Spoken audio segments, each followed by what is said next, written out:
It's just past sunrise on the 21st of August in 2020, and we're just south of Holland, Michigan along the CSX Grand Rapids subdivision.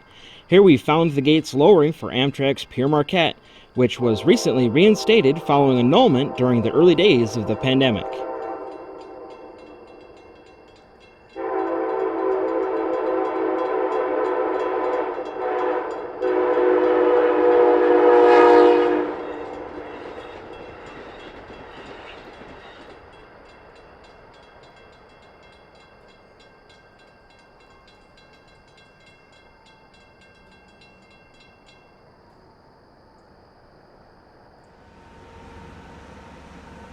Jumping well ahead of them, we made our way to St Joseph, which sits right on the Lake Michigan coastline. Within a few minutes, the bridge tender had the swing span closing up for Amtrak, completing the bridge over the St Joseph River.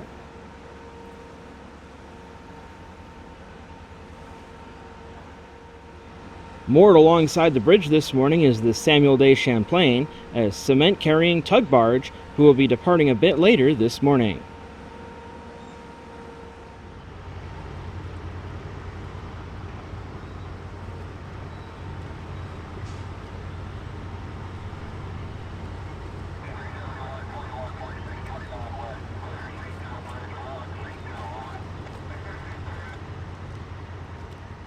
With the bridge lined and locked for rail traffic, the Pere Marquette came rolling over the river and into the station stop just down the line.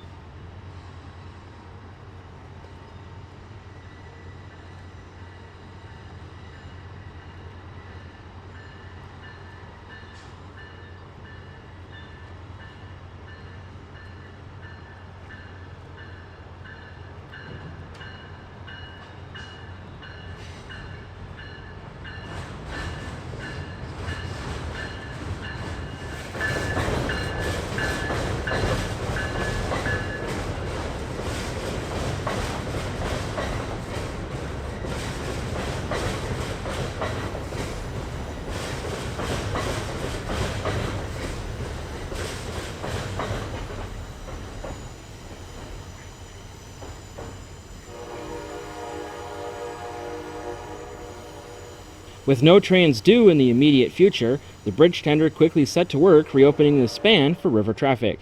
The first step of many is to raise the lift rails, which together with matching components on the fixed spans ensure a smooth and properly aligned track for trains to run on.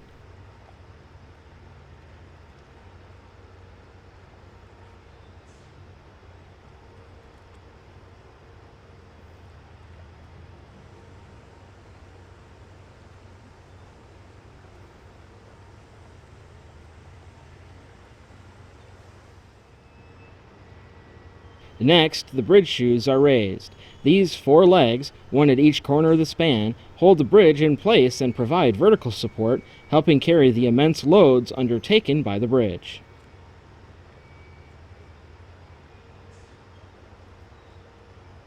At this point, the swing span is no longer physically connected to the fixed approach spans, so the rotation phase can begin. It then takes about 3 minutes for the span to rotate the full 90 degrees into the open position.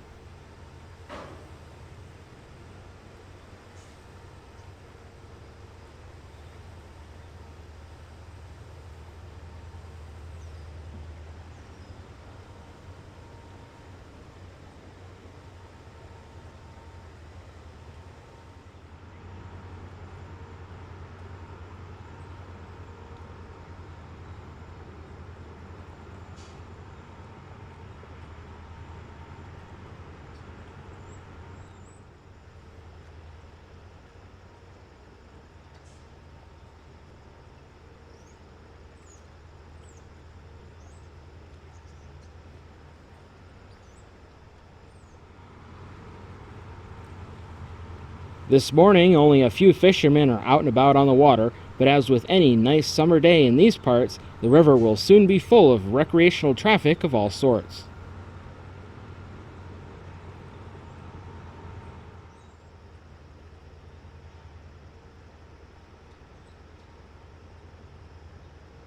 While we await additional railroad traffic, we turn our attention to the vessel offloading cement on the opposite bank. Lafarge is a global cement-making titan with a firm foothold in the Great Lakes via the world's largest cement manufacturing plant at Alpena on Lake Huron. This is just one of several regional distribution hubs dotting the lakes, which the company keeps stocked via several specially equipped ships. The offloading hoses dance throughout the process as the cement powder is forced out of the holds via air pressure.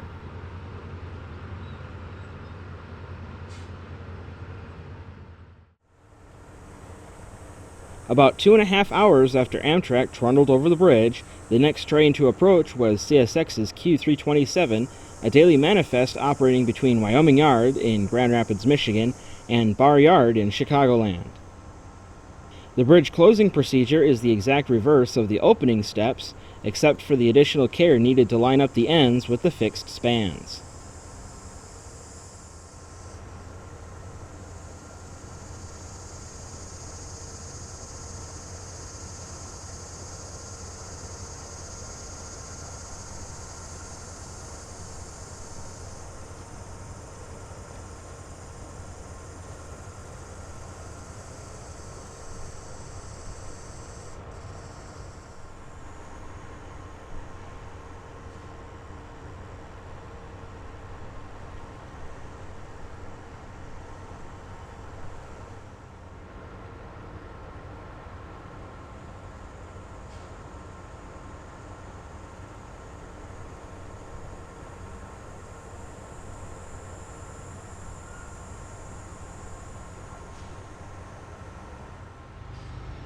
A short time later, Q327 arrived, with two ES44AHs bracketing a much older CW44AC. Today's train is a modest 68 cars, but it hasn't been uncommon to see trains 3 times as long in recent memory.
Have a good day.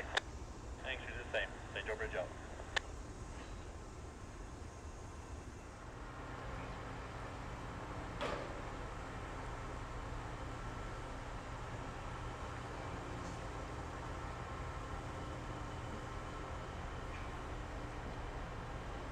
In contrast with Amtrak's passage at roughly 8 a.m. this morning, Q327's crossing at 11 has impeded quite a few boats, which are too tall to pass under. While Lake Michigan is not subject to lunar tides, the water level does vary from year to year, and at this point was as high as has ever been recorded, about 3 feet above the average and a full 6 feet higher than it was as recently as 2014.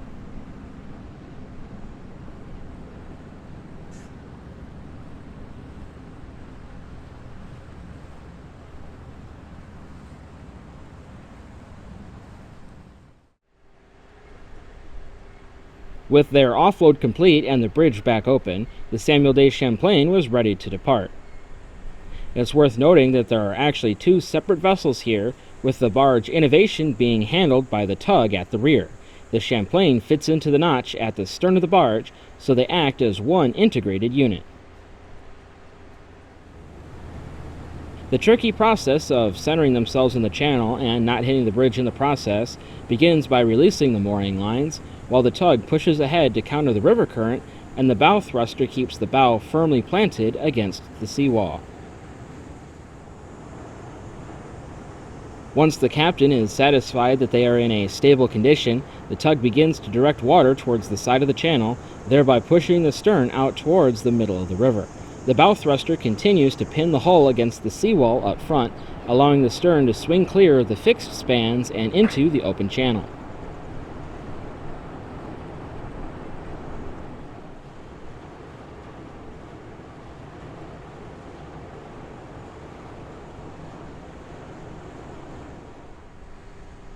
With the stern beginning to line up with the open channel, they begin to apply bow thruster to push the bow off the dock. A little forward thrust is also used to keep the boat from slipping back into the bridge.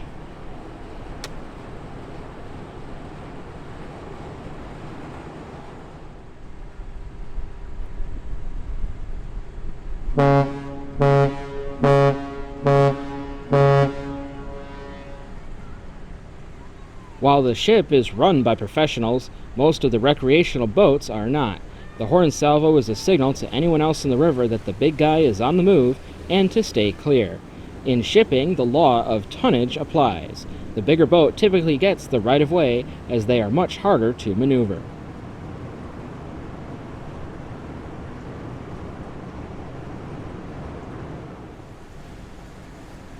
The powerful currents created by the bow thruster push the smaller recreational boats around quite a bit, and many of their operators seem caught off guard.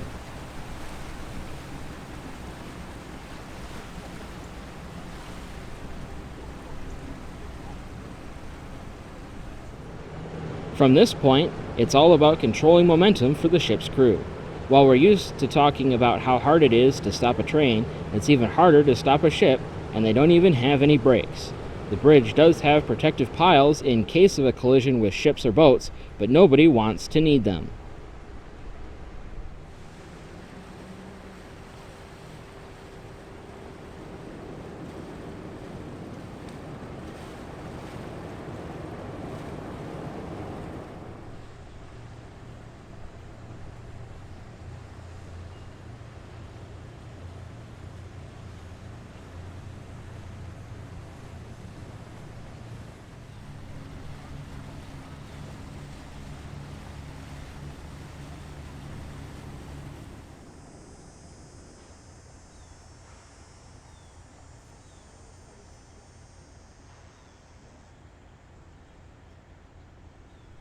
From here on out, it is fairly easygoing, as the crew has a much wider channel to work with once clear of the bridge. Their main worry now is not running over any wayward recreational boats.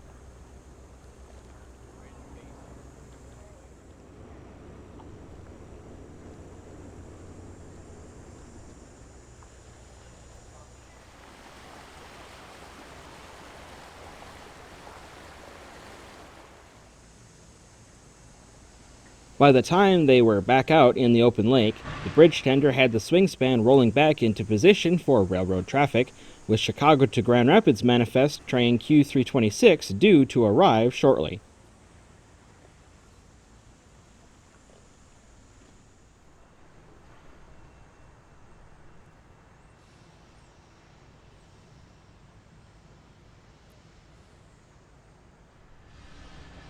Today's train is a big one, with an engine on each end and 134 mixed carloads in between.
With no other trains due until evening, we headed out to chase Q326 back towards Grand Rapids.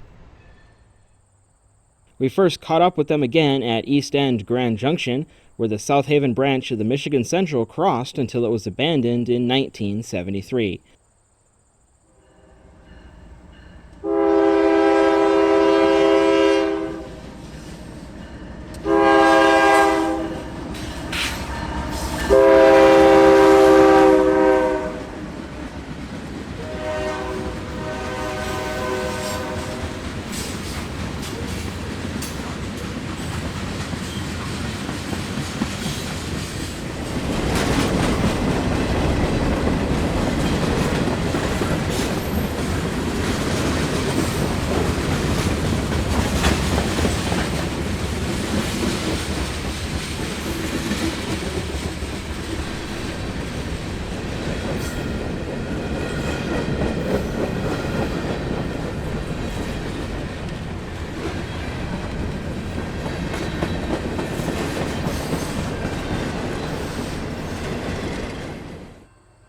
Next, we caught them crossing 56th Street on the north side of Fennville.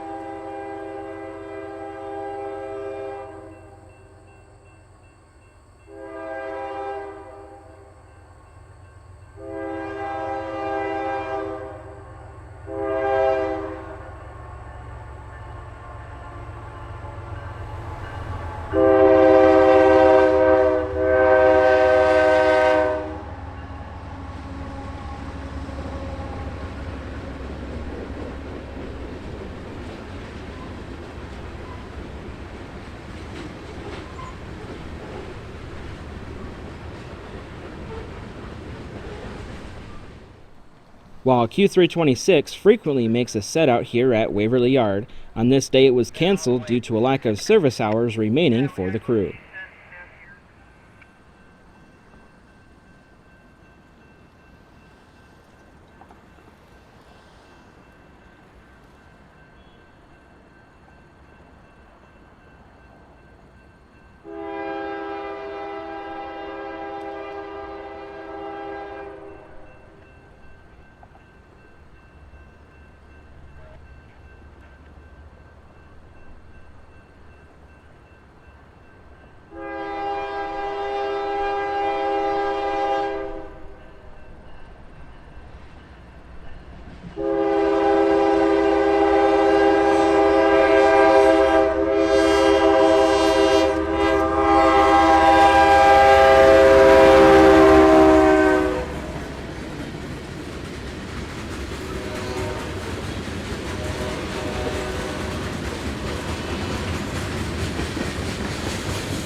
Lastly, we hit them up one more time at Vriesland as they climb out of the sag.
Thanks for watching this edition of the Thornapple River Rail Series. Don't forget to leave a like and subscribe, and leave any questions down in the comments below.